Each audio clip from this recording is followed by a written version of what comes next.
dalam jangka pendek mungkin itu memberikan kenyamanan ketika ada dibiarkan korupsi tapi aman, tenang.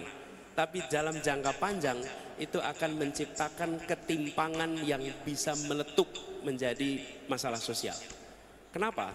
Karena begitu ada korupsi, otomatis itu artinya kebijakan-kebijakan yang seharusnya dirasakan oleh orang banyak, dana yang seharusnya bisa dirasakan oleh semua, berhenti di kelompok-kelompok tertentu saja.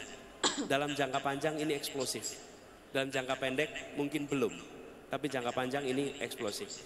Dan yang ketiga, pengalaman kami ketika kita melihat korupsi itu dibiarkan, efeknya langsung di rakyat. Seperti contoh, daerah yang di pedalaman, gak usah pedalaman lah, daerah yang dari kota mungkin jaraknya 20-30 km, jalannya dikorup, maka rusak jalan itu dengan mudah.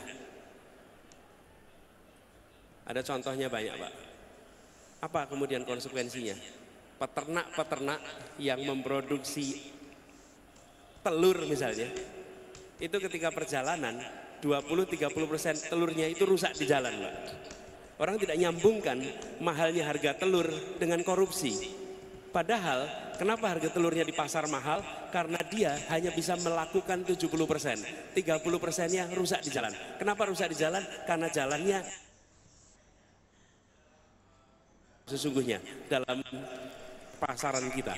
Nah, kami melihat bagaimanapun juga korupsi ini tetap harus diberantas. Nol belum tentu bisa, tapi ikhtiar memberantas itu harus terus dilakukan. Inilah pentingnya mengapa nilai itu harus dipegang.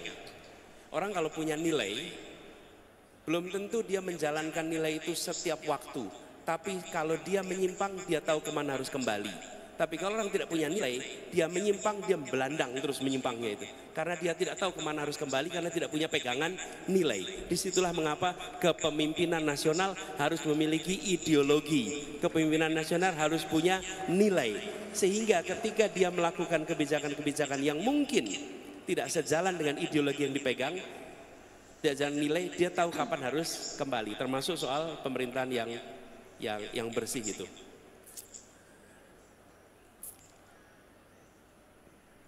Saya rasa itu ya jawabannya. Yang IKN tadi, saya numpang jawab statement itu.